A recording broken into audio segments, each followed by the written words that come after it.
Hello student, what is the time in this clock? It's 29 minutes past 11. Now look at this clock. What is the time in this clock? Some of you will see that this clock doesn't have numbers. Instead of numbers, it has some symbols. Yes, these symbols are Roman numerals. युरोपमध्ये पूर्वीच्या काळी संख्या लेखण्यासाठी capital Roman अक्षरे वापरली जायची. काळानुसार या Roman लिपीचा वापर अगदी कमी झाला तरी बऱ्याच ठिकाणी रोमन संख्या चिन्हांचा वापर मात्र केला जातो. Today we are going to learn how to write Roman numerals by using certain rules.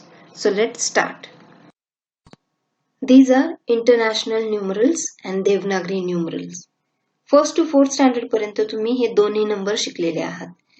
Out of these, international numerals remain same all over the world. म्हणजेच आंतरराष्ट्रीय संख्या चिन्ह ही जगामध्ये सगळीकडे अशीच लिहिली जातात. देवनागरी ही एक लिपी आहे आणि अशा वेगवेगळ्या लिपी आहेत. त्या वेगवेगळ्या लिपीमध्ये अंक वेगवेगळ्या चिन्हांमध्ये लिहिली जातात. त्याचप्रमाणे रोमन ही सुद्धा एक लिपी आहे. According to Roman script, Roman numerals are written using 7 basic symbols. Roman संख्या चिन्ह ही प्रामुख्याने 7 रोमन अक्षरांचा वापर करून लिहिली जातात. That are I is used to write 1, V is used to write 5, X is used to write 10, L is used to write 50, C is used to write 100, D is used to write 500, M is used to write 1000. म्हणजेच I साठी 1, V म्हणजे 5, X म्हणजे 10, L म्हणजे 50, C म्हणजे 100, D म्हणजे 500 आणि M म्हणजे 1000.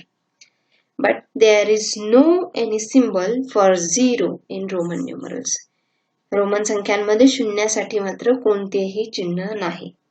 There are certain rules for writing numbers using the Roman numerals. Roman संख्या चिन्हांच्या मदतीने संख्या लिहिण्यासाठी काही नियम तयार केलेले आहेत. ते नियमांचा अभ्यास आपण करणार आहोत. First rule of writing Roman numbers is, if either of the symbols I or X is written consecutively 2 or 3 times, their sum total is the number they make. I व X यांपैकी एखादे चिन्ह दोनदा किंवा तीनदा एका पुढे एक लिहिल्यास त्यांची बेरीज करून संख्या मिळवतात. With the help of example, we will understand it. Here I symbol written 2 times and I stands for 1. So according to first rule, we are going to add them. So I is equals to 1 plus 1 equals to 2. इथे I हा एका पुढे एक दोनदा आला आहे आणि I ची किंमत आहे 1. त्यामुळे नियमानुसार आपण त्यांची बेरीज केलेली आहे. I. Here I is repeated for 3 times. So I equals to 1 plus 1 plus 1 equals to 3. X. इथे X दोनदा रिपीट झाला आहे आणि X ची व्हॅल्यू आहे 10. म्हणून 10 अधिक 10 बरोबर 20. Next is X. इथे X 3 वेळा रिपीट झाला आहे म्हणून 10 प्लस 10 प्लस 10 बरोबर 30. तुम्हाला टेक्स्टबुक मध्ये जरी I आणि X संदर्भातच सांगितले असले तरी रोमन संख्यांमध्ये सुरुवातीलाच आपण पाहिले एकूण 7 सिम्बॉल्स वापरले जातात. I आणि X जसे दोनदा किंवा तीनदा रिपीट होतात तसेच V, L, C, D, M हे सुद्धा रिपीट होतात.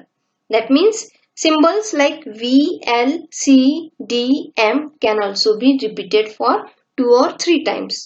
And we can get numbers by adding them. For example, C equals to 100 plus 100 equals to 200. इथे C दोनदा रिपीट झाला आहे आणि C ची व्हॅल्यू आहे 100. M ची व्हॅल्यू आहे 1000. म्हणून M बरोबर 1000 प्लस 1000 बरोबर 3000.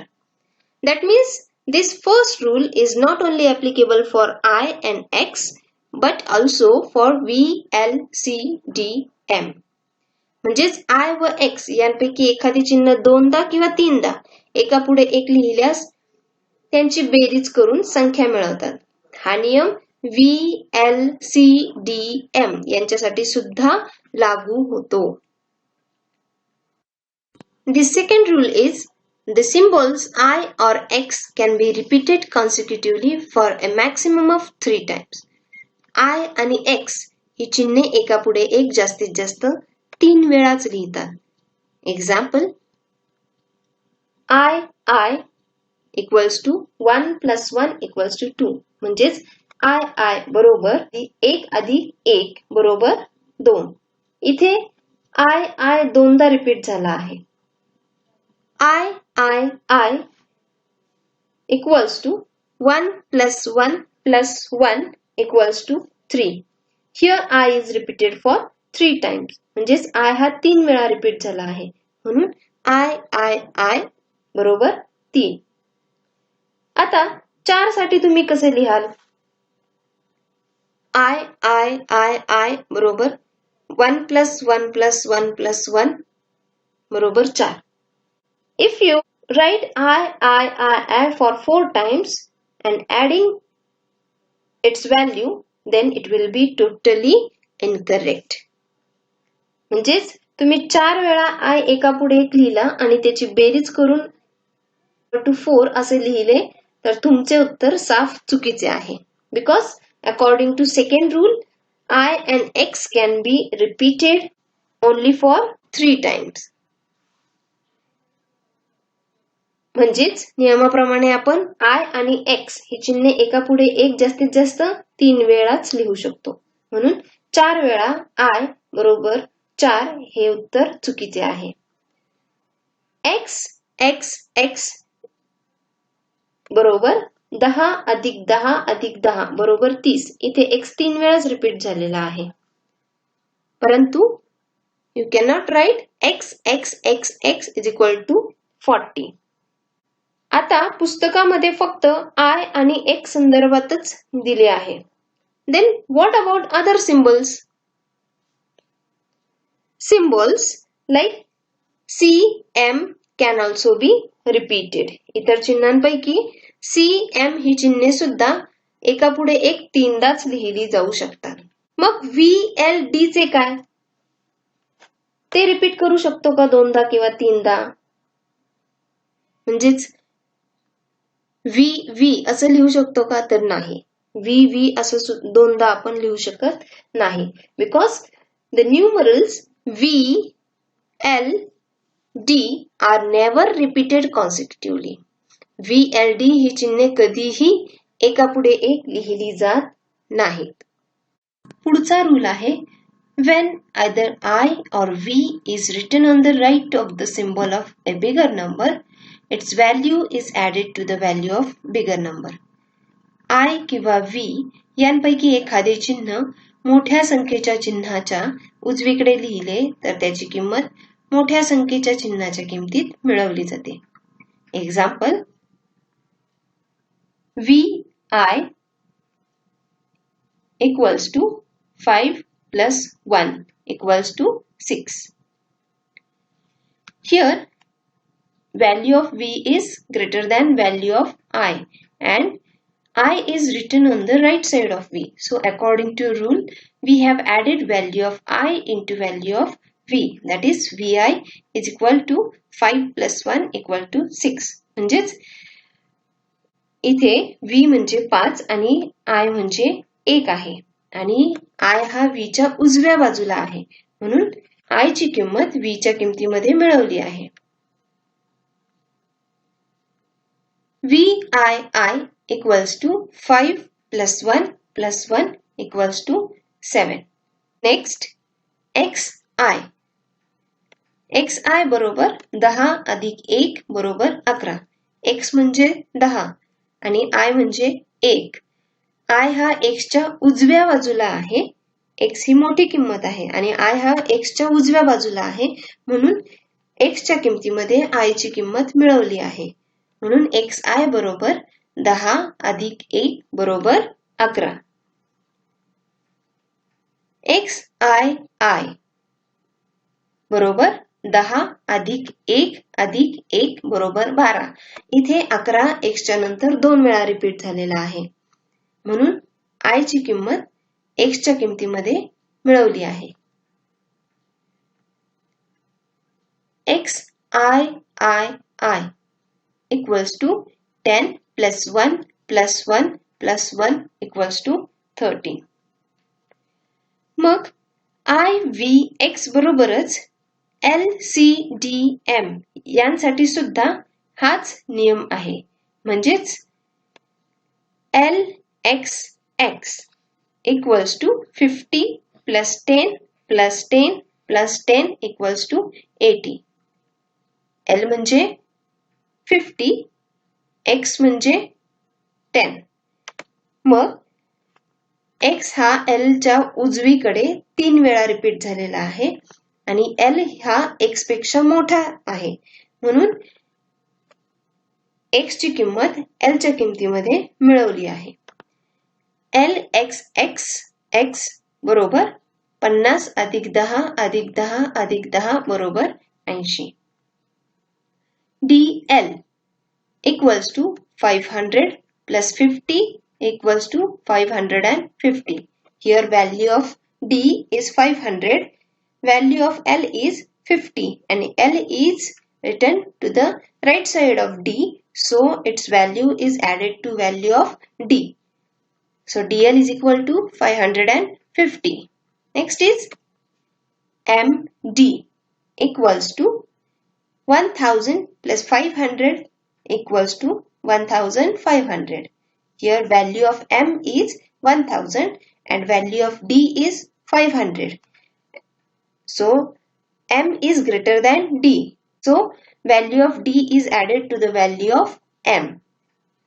MD मध्ये M ची किंमत 1000 आहे आणि D ची किंमत 500 आहे. M हा D पेक्षा मोठा आहे आणि D हा M च्या उजवीकडे देखील आला आहे. म्हणून MD बरोबर 1000 अधिक 500 बरोबर 1500.